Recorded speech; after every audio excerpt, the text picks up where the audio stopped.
இருந்துச்சு. அதுக்கப்புறம் அங்கேருந்து பஸ் பிடிச்சி ஊருக்கு வந்துட்டு இங்கே 2-3 நாள் இருந்துக்கிட்டு இன்னொருத்தவங்க மூலமாக எங்கள் ஒரு மாமா தூத்துக்குடியில் தான், தூத்துக்குடியில் ஒருத்தர் மூலமாக கேட்டு ஒரு சின்ன கம்பெனியில் சேர்த்து விட்டாங்க. தூத்துக்குடியில் என்னன்னா பிரைன் நகர், பிரைன் நகரில் அந்த எலக்ட்ரிக் சுடுகாடு இருக்கு இல்லையா, அதுக்கு பக்கத்தில் இருக்குது பிரைன் நகர். அதுலேருந்து ஜேகேஆர் பில்டர்ஸ்ன்னு சொல்லிட்டு ஒரு கம்பெனி, அந்த கம்பெனியில் தான் வேலை பார்க்க சேர்த்து விட்டாங்க.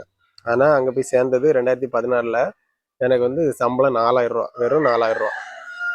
சாப்பாடு ரூமு நம்ம தான் பார்த்துக்கணும். வெறும் 4000 ரூபா சம்பளம். 2 மாதம் இருந்தேன். அந்த 2 மாதத்தில் நொந்துட்டேன். ஏன்னா அப்படியே கண்ணு மொழியெல்லாம் பிதுங்கி சாப்பாடு பத்தாது. என்ன செய்யுதுக்கு காலையில் 3 நேரமும் ஹோட்டல் தான் சாப்பிடணும். காலைல 50 ரூபாய்க்கு சாப்பிடணும், மத்தியானம் 50 ரூபாய்க்கு சாப்பாடு. அதுவும் பூரி தான் வாங்கிட்டு போவேன். ஏன்னா நான் எனக்கு சைட் இருக்கிற இடத்துல வந்து எதுவுமே ஹோட்டலு கடை எதுவுமே கிடையாது. அது ஒரு பெரிய சுடுகாடு, ஏக்கர் கணக்கில் வாங்கி போட்டு புதுசாட்டு பிளாட் போட்டு அங்கே பில்டிங் கட்டி விற்கிறதுக்காக இது பண்ணது. அப்போ நாங்கள் வந்துட்டு இங்கே காலையில டிஃபன் இட்லி ஏதாவது சாப்பிட்டுட்டு மத்தியானத்துக்கு பூரி ஏதாச்சும் வாங்கிட்டு போவேன். 3 பூரி 4 பூரி வாங்கிட்டு போவேன். ஈவினிங் டியூட்டி முடிச்சுட்டு வந்ததுக்கப்புறம் நைட்டு அதே போல் போய் சாப்பிடுவேன். இல்லைன்னா நைட்டு அந்த ரிலேட்டிவ் ஒருத்தவங்க வீட்டில், சில நாள் அவங்க வீட்டில் சாப்பிடுவேன். அப்படி ஒரு நாளைக்கு 150 ரூபா சாப்பாடு போனாலே ஒரு மாதத்துக்கு 4500 ரூபா வரும். மினிமம் 350 ரூபா ஒரு நாள் சாப்பாடு போனாலே. ஆனால் என் சம்பளம் 4000 ரூபா தான். அப்போ 2 மாதத்தில் எப்படி ஓட்டியிருப்பேன் பார்த்துருங்க. ஓட்டி பாதி ஆகி ரொம்ப உடம்பு கொஞ்சம் ஒரு மாதிரி தெரிஞ்சிருச்சு. அதனால நான் அதுக்கப்புறம் அங்கேருந்து பொய் சொல்லிட்டு தான் வந்தேன். இந்த வேலைக்கு இல்லைன்னா ஃபாரினில் வேலை கிடச்சிருச்சு அப்படின்னு சொல்லிட்டு அங்கேருந்து கிளம்பி இங்கே வந்துட்டேன். இங்கே வந்துட்டு மறுபடியும் சென்னைக்கு போனேன். எங்கள் கத்தாரில் எங்கள் ரிலேட்டிவ் ஒருத்தவங்க சொன்னாங்க இல்லையா, அவங்க மூலமாட்டு கேட்டு சென்னைக்கு இதே இடத்துக்கு போனேன். என் ஃப்ரெண்ட் இருந்த அதே இடத்துக்கு போனேன். அங்கே போய் இருந்துட்டு 2 நாள் கழிச்சு அவங்க ஃபோன் பண்ணி பேசும்போது கடவுள் புண்ணியமாட்டு அவங்க பேசும்போது எங்கே இருக்குது அப்படின்னு கேட்டால் நான் சென்னையில் இருக்கேன் சார் அப்படின்னு. அப்போ சென்னையில் எங்கே? இங்கே தான் இருக்கேன், ஸ்ரீபெரும்புத்தூரில். ஸ்ரீபெரும்புத்தூரில் எங்கே? மாம்பாக்கம். அப்போ சொல்ல போனால் அவரும் அதே சைட்டில் அவர் வந்து சீனியர் ஆஃபீஸராக இருந்திருக்காரு. என் ஃப்ரெண்டு வேலை பார்க்க அதே இது, அவன் கான்ட்ராக்ட் சைடு, அவங்க வந்து கிளைண்ட் சைடு இருந்திருக்காங்க. 2 பேரும் ஒரே ஃப்ளாட்டில் இருந்தோன்னே போய் நேரில் பார்த்து பேசி எடுத்து அவர் இன்னொருத்தவங்கள்ட்ட பேசி சென்னையில் வந்து தாராப்பூர் கன்ஸ்ட்ரக்ஷன்ஸ்னு ஒரு கம்பெனி இருக்குது, பழைய கம்பெனி. அது வந்து எல்என்டிக்கு முன்னாடியே வந்ததாட்டு சொல்கிறாங்க. அந்த கம்பெனியில் இடிஎஸ் ஸ்டார் ப்ராஜெக்டில் வந்துட்டு சப் கான்ட்ராக்டர் கம்பெனி என்னை சேர்த்து விட்டாங்க. குவாலிட்டி இன்ஜினியராக போய் சேர்ந்தேன், குவாலிட்டி அசிஸ்டண்டாட்டு. அங்கேயும் போய் சேர்ந்தா வந்துட்டு முதல்ல டெம்பரரியாக தான் எடுத்தாங்க. அவர் இது சொன்னதுனால டெம்பரரியாக எடுத்து போட்டுக்கிட்டாங்க. நமக்கு ஒன்றும் தெரியாது அப்படின்ட்டு டெம்பரரியாக எடுத்து போட்டு அப்புறம் கொஞ்சம் வேலை செய்கிறத பார்த்துட்டு அவங்க வந்து பர்மனன்ட் பண்ணிட்டாங்க. பர்மனன்ட் பண்ணி 10,000 சேலரிக்கும் போட்டுருந்தாங்க. நைட்டும் பகலும் போட்டு அடித்தாங்க ஃபுல்லாக. நீ வரமாட்டேன்னு சொல்ல முடியாது. காலைல 8:30 மணிக்கு உள்ளே போவோம், ஹெல்மெட் வச்சுட்டு தான் போவோம். சைட்டு சென்னையில் உள்ள ஹீட் உங்களுக்கு தெரியும். அது மாடி போகிற 13 மாடி பில்டிங், 5 மாடி கீழே இருந்து 5ஆவது மாடி வரது வரைக்கும் நான் இருந்தேங்க. 1 வருஷம் 1.5 வருஷம் இருந்தேன். அப்போ மண்டையில் ஹெல்மெட் இல்லாமல் உள்ளே போகக்கூடாது. போயிட்டு நைட்டு 9 மணி வரைக்கும் ஹெல்மெட்டை கலத்தாமல் தான் இருக்கணும், ஷூவும் கலத்தாமல் தான் இருக்கணும். அதனாலே இந்த சூட்டுலேயே தண்ணி அங்கே வர ஹீட் எல்லாத்துக்கும் சேர்த்தே முடி பாதி போச்சு. அதுக்கப்புறம் வந்துட்டு இப்போ காங்கிரீட்லாம் வர நைட்டில் தான் காங்கிரீட் போடுவாங்க மேக்ஸிமம். ஏன்னா டிராஃபிக் ஆஃப் பண்ணுறதுக்காக காங்கிரீட் ரெடிமிக்ஸ் காங்கிரீட் வரும் இல்லையா வண்டியில், அதை வந்து போடும். அப்போ நைட்டில் தான் காங்கிரீட் போடும். நைட்டு காங்கிரீட் போடும்போது குவாலிட்டி இன்சார்ஜ் வந்து கன்ஃபார்மாக இருக்கணும், குவாலிட்டி செக் பண்ணி தான் காங்கிரீட் போட விடணும். அதுக்காகவே நான் நைட்டு என்னையை தான் பார்க்க வைப்பாங்க, என்னைய கூட நிற்கணும். நைட்டு 8 மணிக்கு நான் வந்துட்டேன்னா காங்கிரீட் முடிகிறதுக்கு விடிஞ்சிடும். காலைல 7 மணி 8 மணி கூட ஆகும். முடிச்சுட்டு போய் படுத்துட்டு திருப்பி மத்தியானமே கிளம்பி வரணும். ஏன்னா இங்கே லேபில் டெஸ்ட் எல்லாம் நான் அன்னைக்கு டெஸ்ட் பண்ணி காட்டணும். ஒவ்வொரு நாளைக்கு உள்ள டெஸ்ட் இருக்கிறதெல்லாம் டெஸ்ட் பண்ணி காட்டணும். அதுக்கு குவாலிட்டி இன்சார்ஜ் நான் தான் வந்தாகணும். அப்படி நான் பகலும் நைட்டு தூக்கமே இல்லாமல் கண்டினியூவாக பார்த்து ஒரு நாள் இதே போல் நைட்டு காங்கிரீட் பார்த்துட்டு போய் இருக்கும்போது நைட்டு மாடியில் தான் இப்படி படுப்போம், மேன்ஷன் மேலே. ஹீட்டில் வெளியே தாங்காமல் கட்டில் போட்டு படுப்போம். அப்படி ஒரு நாள் படுத்துருந்தேன். நைட்டு நல்ல இருமெல்லாம் இருந்துச்சு. ஒரு 2:30 மணி இருக்கும். எந்திரிச்சு இருமிட்டு படுத்தேன் பாருங்க. படுத்ததோட மூக்கு வாய் எல்லாமே பிளட்டு மாதிரி வாமிட் அடிச்சிருச்சு. பிளட்டு வாமிட் அடிக்குது. என்னடன்னு பார்த்தா எனக்கு ஒன்றுமே மனசே கேட்கல. அப்புறம் சோறு, கைப்பிடி சோறு எல்லாமே பிளட்டு.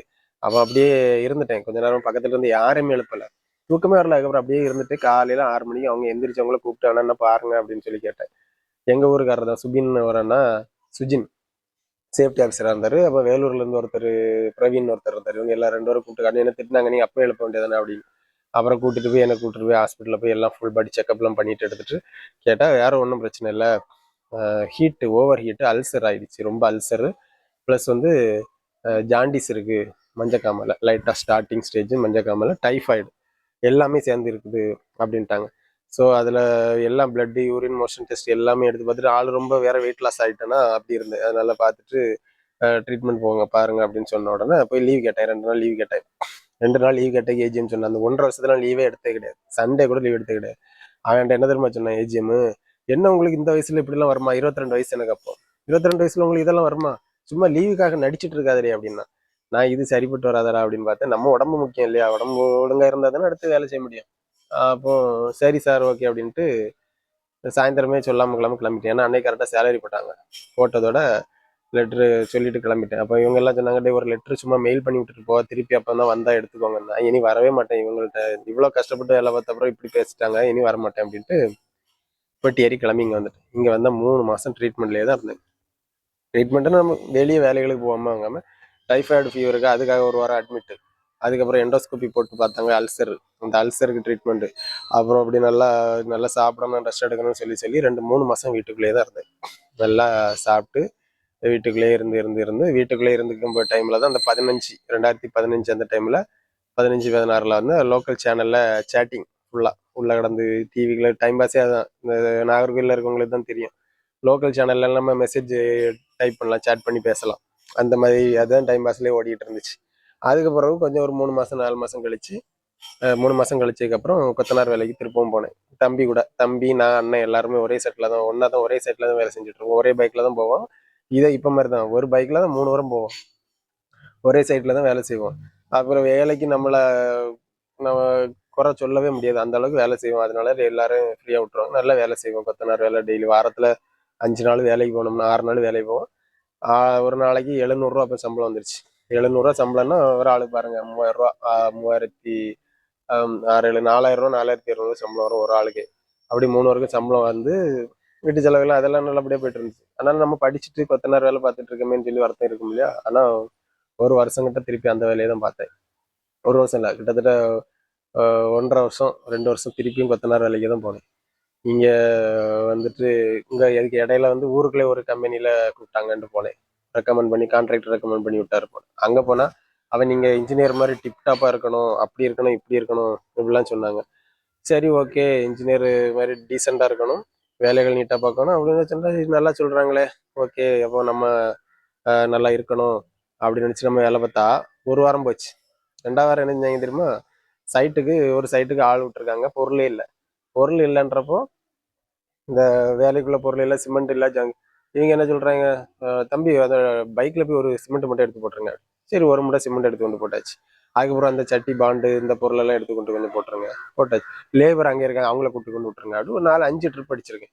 அப்போ படிச்சுட்டு போகிறப்போ எங்கள் கான்ட்ராக்டர் வேலை பார்த்த கான்ட்ராக்டர் பக்கத்தில் வழியில் இன்னொரு பில்டிங் அவருக்கு என்னடா அவர் பார்த்துட்டு, என்னெல்லாம் அங்கே போய் இந்த வேலை செஞ்சுட்டு இருக்க, இதுக்கு நீ என்கிட்டே வேலை பார்த்துருக்கலாமா அப்படின்னு. எனக்கு ஆமாம் உண்மைதான், இதுக்கு அவர்கிட்ட வேலை பார்த்தா கூட எனக்கு ஒரு மாதம் 16-17 ஆயிரம் சம்பளம் வந்துடும். இங்கே ஒரு 11,000 சம்பளம். அந்த 11,000 சம்பளத்துக்கு காலைல 8 மணி போயிட்டு நைட்டு 8 மணி ஆகும். அதுக்குள்ள இவனும் பேசுகிற பேச்செல்லாம் கேட்கணும். நம்ம அதுக்கு ஒரு கொத்தனார் மாதிரி டீசெண்டாக இன் பண்ணி டீசெண்டாக இருக்கக்கூடிய ஒரு கொத்தனார், ஃபார்மல் வேலை ட்ரெஸ்ஸில் இருக்கிற கொத்தனார் மாதிரி வேலை பார்க்கணும். என்னத்துக்குன்னு சொல்லிட்டு தான் சொல்லாமல் இல்லாமல் நான் வந்துட்டேன்.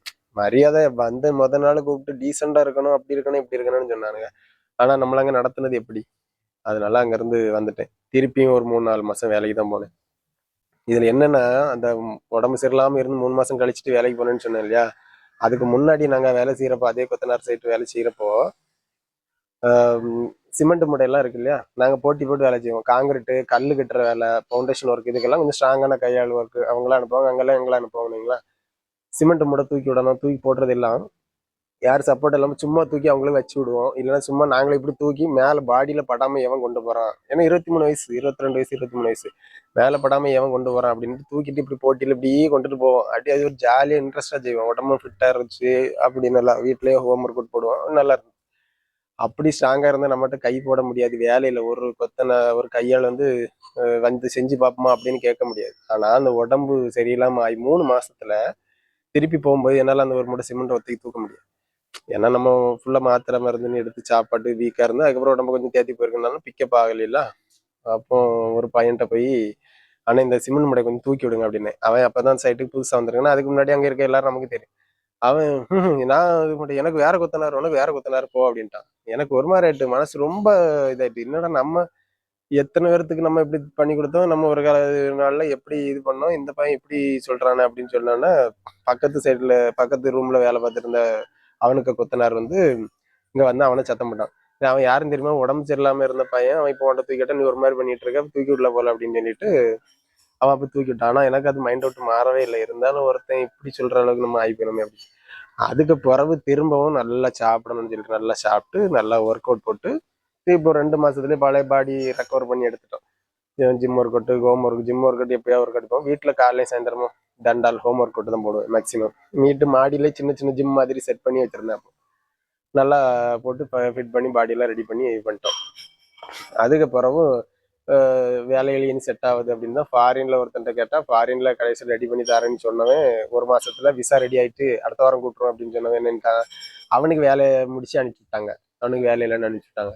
என்னடா நமக்கு ஹெல்ப் பண்றவனவனுக்கு நிலமுறை இப்படி இருக்கே அப்படின்னு சொல்லிட்டு இது சரி வராது, ஓகே சரி நம்ம வேற ஏதா பார்ப்போம் அப்படின்னு சொல்லிட்டு இருக்கும்போது தான் ஒருத்தங்க சும்மா இப்படி நீங்க ஏன் நீ போலீஸ் வேலை ட்ரை பண்ணு, கூட இருக்கவனுக்குலாம் கிடைச்சா ஃப்ரெண்ட்ஸ் நிறைய பேர் சிஆர்பிஎஃப் சிஎஸ்எஃப்னு ஒரு 2 3 பேர் சேர்ந்துட்டாங்க.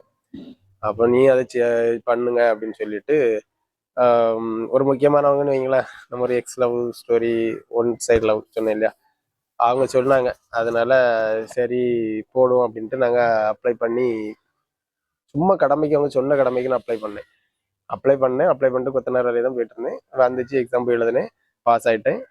எக்ஸாம் முந்தின நாள் வரைக்கும் நான் வேலைக்கு தான் போயிட்டு இருந்தேன். பாஸ் ஆகிட்டேன். திருப்பி அதுக்குள்ள கதையெல்லாம் அதுக்கு பிரதர்லாம் எப்படி தெரிஞ்சுது அப்படின்னு சொல்லிட்டு போயிட்டு வந்து இப்படி வந்துருச்சு. அது மாதிரி சும்மா நினைச்ச உடனே படிச்சு முடிச்சுட்டு இருந்தா போலீஸுக்கு வரல, சும்மா போய் எழுதி வரல. அதுக்கு இடையில எவ்வளோ தூரம் கஷ்டப்பட்டு வேலை பார்க்க முடியுமோ கஷ்டப்பட்டோம். என்னை விட அதிக கஷ்டம் நிறைய பேர் பட்டிருப்பாங்க. ஆனால் நானும் இப்படிலாம் கஷ்டப்பட்டு தான் வந்தேன். இந்த மாதிரி நிறைய பேர் கஷ்டப்பட்டு ஃபேமிலிக்கு வந்திருப்பீங்க. இந்த ஒரு தொழிலுக்கு வந்துருக்கு, ஒரு நிலைக்கு வந்திருக்கு, இன்னும் வராமல் இருப்பீங்க. கண்டிப்பாக கஷ்டப்படுங்க, அதுக்கு ஒரு நாள் பலன் கண்டிப்பாக கிடைக்கும். நம்ம கும்பிட்ற சாமி நமக்கு கை விடாமல் காப்பாற்றும். சரியா?